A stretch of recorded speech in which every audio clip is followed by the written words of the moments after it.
Welcome to We Do, the officially unofficial podcast for Watchmen on HBO. I'm Jim. I'm A.Ron. We're one of 37 podcasts answering the question, who watches The Watchmen? This is the instant take. We just saw season 1, episode 1. We did. It's called It's Summer and We're Running Out of Ice. What'd you think, A.Ron? We were talking before we watched it, and I came in and I said, I don't know what to think because, like, I'm very excited for this show, but I had no idea what to expect. Mm-hmm. Like, kind of tonally, like what the world is going to be like. You know, they gave such little things away in the trailer. They did a really good job, I think, of keeping, like, the plot, like, you know, to themselves. So I really liked it. I have many questions. I want to see it again, like, immediately. I have a couple, like, concerns, like if, like, is on some things, like if this all they're gonna do with it, is it worth it? But boy, it really did feel like Watchmen. Yeah, okay. In places, yeah. Right. I guess I was feeling less Watchmen and more like Lindelof. Like the mysteries, like the squids falling from the sky is Lindelof as fuck. It's just Right. What the fuck did I just see? And they've got, like, the whole systems to take care of them. Yeah, like yeah. a special... You can tell he's building. This is supposed to be a mystery. We're supposed to be questioning what is happening here. Yeah, and they refer to things that have clearly happened in the past, and the people in the show are familiar with. Like White Knight is a thing. I assume that's some kind of 7th Cavalry attack from beforehand. Yeah. There's a lot of things like the box we see, which was super interesting, and Lindelof is fuck too. Are you talking about the pod? Or the pod? Yeah, the pod. Yeah.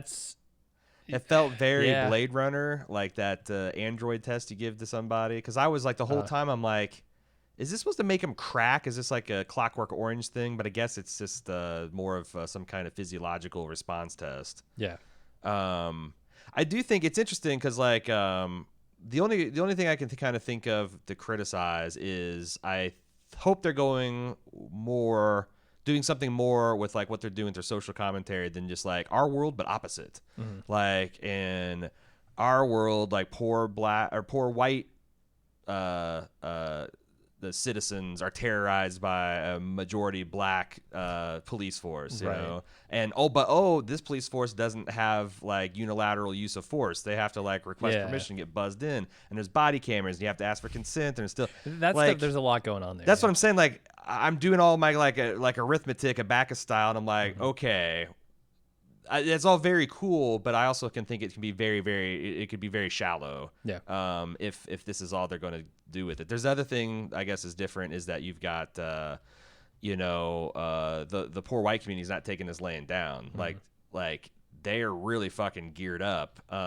Like that scene where the one guy gave cover with a 50 caliber machine gun while the other two were getting out of the plane. That cow scene is amazing. Yeah, and it just kept on getting crazier because there's, like, again, a lot of questions I have, like the Archie ship. I don't know if that's actually Archie, if, like, every police department's got one because like the way we've got up armored MRAPs and shit. But like I was like, why can't Archie keep up with this Cessna? Mm-hmm. Like, and why do we have? I know this thing's got, like, a fucking minigun. Why is it using the like close-up flamethrower? I don't know if that actually makes sense. And Don, this covered like 3 episodes worth of events. Didn't you feel? Like? Yeah, there was a lot going on. Yeah. I mean, they're setting up the entire world. I think we're supposed to feel that way.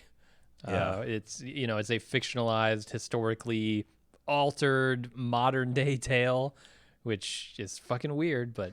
The attack on 1921 Tulsa, I thought was incredibly well done, and it's one of those things where it's like, man, I got to do a lot of research because I would totally believe that 100% of the things I saw on screen were literally happening, like in well-attested eyewitness accounts. I'd also believe, and like some details, like I already knew, like, boy, I wish I hadn't read anything about it because the fact that they were using, like, these fucking World War I biplanes to bomb the shit out of thing.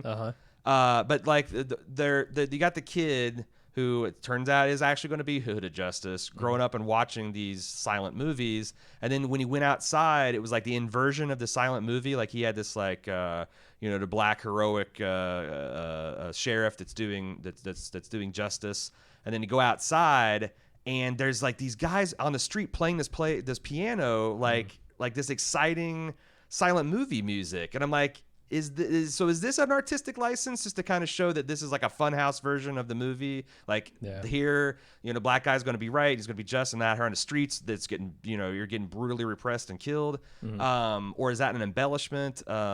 Because like shit, that piano thing just for whatever reason kind of blew my mind. Like that someone would do that in these circumstances. But of course people would. Yeah. And I really love that opening scene with the kid watching the movie, because before I knew it was an attack and that there were bombings happening and stuff, I looked at the mother crying during this scene and the kid being thrilled by the heroics, right? Yeah. Him not seeing the sadness of it. And that to me was super interesting. And also that this scene was like a take on the Superman myth. Like, Superman's, he was destined for greatness. His parents loaded him in his little capsule and sent him away from a world that's being destroyed. Gotcha. Yeah. And he crash lands out in this field alone. Now, I don't know what they're doing with the baby. They're like, oh, you thought this was the youngest person you would have to worry about here? Yeah, no, here's your baby. And I don't know if like one of the reveals is going to be Hooded Justice was actually the boy, the baby that was raised by the older boy to be like this fucking crime fighting superhero. I did notice a conspicuous mole on the kid's face, like right here. And, really? Lou Gossett also has that. There you go. Oh, so not the I wonder who the baby's going to be. I don't know. Maybe it won't. Maybe it won't turn out to be significant. I bet it tracks back to Angela King's character. Because he said, wasn't your father so and so? Like, I wonder if there's like some kind of like a bloodline. That person would still be 90 something. So sure, yeah. Definitely you'd have to go. Wasn't your great grandfather? But yeah, that first the thing never really. There's a couple points where it slows down. Like there's that really kind of heartwarming, but I don't know what to think about in retrospect scene of Don Johnson serenading the little kids with his like Oklahoma show tunes. And like that's kind of a nice, relaxing character building, but the whole time there's that fucking ticking noise in the background to remind you something's going to happen. And then he straight up says to Regina King, "Tick tock, tick tock." Right. Like, he's bad. He's an evil guy, right? And well, they lingered over that shot of like in his bedroom of him sitting on his daddy's knee, and his daddy. I mean, I don't know what a racist looks like, but a lot of times they look like that guy in a photograph. Yeah, and I know I got a bad feeling when I saw that photo too.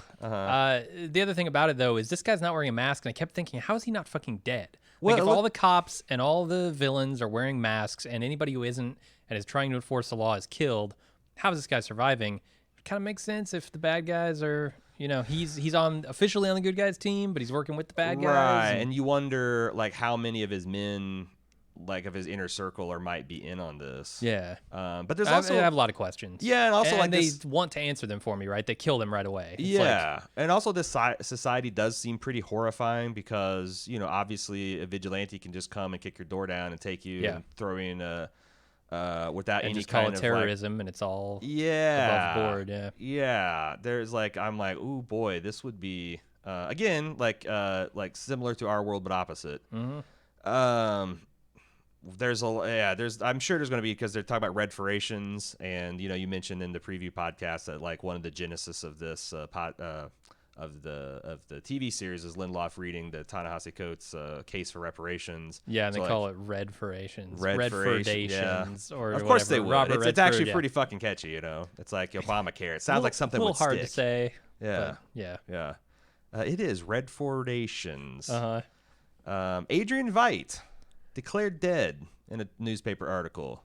Oh yeah. So did they really rope-a-dope-us with Jeremy Irons? Because he's playing a very supremely weird guy, but then halfway I gotta. He tried to fake an alien attack. Yeah. He could probably try and fake his own death. True. And perhaps a little more successfully, since he's not trying to start a war with it, or maybe I guess prevent a war with it. So I thought he was playing a supremely weird dude, and I think he still is, but halfway through the performance, I realized that his butler and maid servant are actually robots. They gotta be. So some of his interactions with them were less weird in retrospect. I think when I finally realized it was when he he cut the cake and there was something wrong with it. Like they didn't even know how to bake shit, or I'm like, oh, you guys are robots. So it could be that he's transferred his body or his mind into a different body. But why would you cast Jeremy Irons? He looks like a old man Ozymandias. Yeah. But I don't know that he's a robot, but I don't even know how I feel about robots rubbing ointment on my inner thighs. I don't know that that's good for them. The fact that he was completely casual about the nudity, and I'm like, he's just objectifying these people. Oh, they're robots. Okay. But still, okay. Yeah. They're pretty damn sentient looking robots to me. No, we need Westworld robots to come in here and like school these robots on like, hey, let me catch you up in the next 30 years of your life if you don't stop this master shit right the fuck now. You guys leave There's that. a man in black. That's right. There's a cranky old Ford. That's right. You're gonna have fucking Ed Harris is gonna show up and he's gonna be the devil if you don't stop your ways. Oh. The soundtrack. Yeah. Holy Trent Reznor. shit. Trent Reznor is doing up all the action scenes right. All the tension with that synth line is amazing. Got a lot of like Knight Rider vibes when Sister Knight sort of mounted up on her black horse. I don't know if they're going for that vibe. It's like a muscle car or like a Fast and Furious version of Knight Rider. What about this Watchmen? So let's go back real quick to Jeremy Irons' Watchmaker's Son. This 5-act tragedy play he's writing. I mean, that's just Dr. Manhattan. The 5-act tragedy? He was literally the watchmaker's son. Like, there's no way this is not about. And we also there's a little clip on whatever version of CNN they've got where Dr. Manhattan was playing Minecraft on Mars. Right. Seems like a step down from creating life in a whole other fucking galaxy, Doc. But I don't know. I don't have unlimited cosmic power. Was that like a current event thing, or was that footage of like what happened in Watchmen? It feels like there's movie. a resurgence in interest in the Minutemen because they're doing this like prestige drama based on it. And what was the other thing? Animated. Oh, it's just the fact that the cops are running around in masks now. Yeah. Could have been old footage. I don't know if Dr. Manhattan is back yet or ever. I also learned how to efficiently separate egg yolks from the whites with common household products. Yeah. That's a cool trick. I learned some things about cooking. I thought there's some really amazing and inventive dissolves. Like some people, I can tell that's probably going to polarize people. There's going to be some people say it's too on the nose, but like the overhead shot of the family dinner table looking like the clock face. I really like the dissolve from the wet pavement into the epic landscape that fake Osmandius maybe lives in. Jeremy Irons. Yeah. Jeremy Osmandius. There was, I guess you're right. Now that I'm thinking about it, this was Watchmen as fuck. Yeah. Because like Regina King, when she's doing those egg yolks, puts them in the shape of a smiley face on this clear plate that you see through. And the badge with the blood. The blood drops on it. Yep. So you're right. They're leaning heavy into the Watchmen. They sure are. Yeah, I'm there. I don't have a whole lot on just this first one. What do you think the plan is? Let's call it here. What do you think the 7th Cavalry is doing with these old school lithium batteries? It sounds like they're trying to make a cancer bomb. Cancer bomb? You think the Chief's got it? Like that's like that shit was frightening. I remember when I was a little kid reading like Popular Science and like there was like these doomsday weapon episode. It's like the neutron bomb is as destructive as atomic bomb, but it leaves buildings behind, just kills people. Like that shit's terrifying. That's why everyone like chemical, biological, radio, like it's the fear of that outstrips like even its destructive ability. It's a terror weapon. Yeah. So I could see him doing that, but it also wouldn't surprise me if they're doing some Adrian Veidt shit. Like they're building some kind of what the shit was the thing that blinded Manhattan. Intrinsic field projections or neutrino bombardments like tachyons or something. Turns on, you take synthetic lithium and you add some Pabst Blue Ribbon. Yeah. And you put it through a whiskey still. Intrinsic field generated. I feel like that's somehow offensive, but I don't really know why. It's offensive to beings with unlimited cosmic power. I think. It sure is. It's just at how shitty it is. Yeah. Yeah, but I'm on board with the captain or the chief having been dirty. Having been on that team. So for him to say cancer bomb, if it turns out to be cancer bomb, he's sloppy. Well, maybe he is, or supremely confident. One of because that's the thing is like I don't think his wife was in on the plot because she's like, hey, it's dangerous out there. Send one of your dudes, and I thought he was going to, but then when he got on alone, I'm like, well, this is really stupid, but it plays right like he just knows he's not in any danger, and then we found out like old hooded justice apparently is taking credit. That weird interaction where he's like, comes up to her obviously closed, never going to open bakery. That's a little sloppy too. if you're really afraid about your secret identity blown, bake some cupcakes. Yeah. Hire someone to bake some cupcakes. And also like Sister Knight and the red guy. Yeah. The red they're still cops, right? Like they're on the book and have a budget and Seems have like it, laws that they kind of sort. Like I wonder what the difference. They're in all the meetings with the other cops who are voting on the. But the what's fourth... the difference between Sister Knight and just Joe Blow patrol guy that wears a mask? Like, do they have like less? Like, I don't. It seems like there's no way the guy has to get consent to record your image at a traffic stop. Can just grab you and throw you in a trunk without any kind of. Probably a little more extrajudicial than the regular cops. Right, but also that panda guy concept. I think he's the guy that does all the weapons authorizations and stuff. Like, I wonder if they're suggesting that some of that stuff is just rubber stamped too. Although he was not rubber stamping Panda shit. is a fucking he's really believes the limits of police power and force projection. I feel like he's almost put in place by another part of the government or something. Like, because nobody likes him, right? Nobody likes Panda. He's like super internal affairs. He's like an internal, like, go ask mom for permission affairs. Right. That probably is annoying if you're a police officer. Yeah. What else do you want to talk about? There's probably a lot of questions that the audience has. I think there's probably a lot of questions that the audience has, Jim. I mean, I have a few, so... We didn't really talk about the squid scene, but we'll get to it after that. I mean, I thought it was interesting, like Looking Glass, the guy with the shiny mask. One of the things he asks is like, do you believe interdimensional rifts are a government conspiracy? Yeah. Mm-hmm. Like, there's already people there that like we talked about in our preview review that people are figuring out that like, it's the cranks and the weirdos, the malcontents, but there is this like truth out there movement, and they're actually right about the interdimensional squids. Total put on. What's making them rain to like because in the comic book that's like a genetic, it's not like a robot or a pure Hollywood prop. There's like genetic engineering in that. Is this something that they're still doing to sell the riffs, or is it like a little bit of like Rick and Morty shit got out in the wild and I haven't read all of the comics, so one of the bioengineered squids fucked a real squid and now we got squid storms? This comic that make you really think weird. Angry squid thoughts. This comic sounds strange. Yeah. Who thought this was a good idea? What kind of tires do you sell for squid season?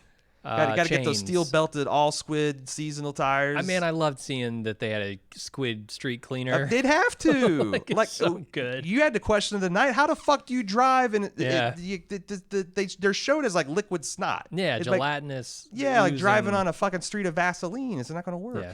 You need chains. You got to have those all-season squid tires. Okay, so here's how this is going to work. Squid-shaped treads in your tires. And they have those like slow-mo 3-dimensional like showing how this particular tread wicks the water away. It's like they show the squids being squeezed through the squid-shaped passages in the tires. Oh, I love it. I love it. So this is the Instant Take podcast where Jim and I just kind of like right off the cuff, we talk about what we just saw in the episode. We're about to get into the Instant Talk section where club members can interact with us live through YouTube's chat interface. If that sounds good to you, get in on it at club.baldmove.com for instant access, and let's get right to it. We've already got some cues queued up, and in my review document, let's get to it. Clarky. I love the episode. It's very Lindelof, and it sets up a lot of questions to be answered at a later date. Jeremy Irons, Regina King storylines connect somehow, and that fascinates me. They do. He said try to spot the connection here. I don't know. He's on a white horse. She's in a black car. I wonder if there's any thematic stuff going on here. Clarky's loving all the homages that we spotted from the original series. Also, one problem I have is with the police. They're allowed to arrest, interrogate, beat anyone they deem a terrorist, but they can't freely use weapons against those same people. Yeah, I think there's some rule there that like Sister Knight is a super cop. Mm-hmm. Like she gets to do things. I don't know, like because they said something. What was it? It was they called a little bighorn. Like there's like a particular like maybe like this is a General Order 5. General Order 4 is if all the cops think they're afraid you can use their guns. Yeah, they said Article 4. Yeah. Yeah, like one of there's like Article 5 is if everyone's got their guns out, it's night. There's a Sister Night warning issued. and red warnings and looking glass warnings. That's the next escalation. Okay. I don't know. Are the 7th Cavalry warnings? Is that what you're saying? Yeah, they do. There's protocol. They got protocol. Jamie, I had that poor Judd death prediction already, but it happened in the pilot. I think Judd was the Night Owl. Not sure. I don't think Judd is the Night Owl now. No, because I fucked up. After seeing him in Archie. Yeah, I fucked up when I was reading like all the different actors. I got Don Johnson's wife in this confused, or Judd's wife in this confused with Jean Smart. Mm-hmm. And I'm like, oh, well, that makes sense. They're both posing as some sort of law enforcement officers in the Midwest. But now it's like, I don't know. But I also don't know why he has an Archie. Yeah. Unless, like you said, each department or each city or something has one. Yeah, like that's something that he licensed to, I don't know, for some kind of like, because we don't know what's gone on in the last 30 years, except for Robert Redford has been living a constant reign of terror against the United States, apparently. Yeah, and Regina King mentioned something about a white knight, which I assume think that's is like why they all wear masks now. Right, when a whole bunch of cops were attacked. I like how she lost focus when she was doing her on the job, her career day at school, and she started talking about the bullets ripping her body apart, and the teacher's like, Omar, I thought the music was pretty badass, and then I was reminded that Trent Reznor is doing it. No wonder it's awesome.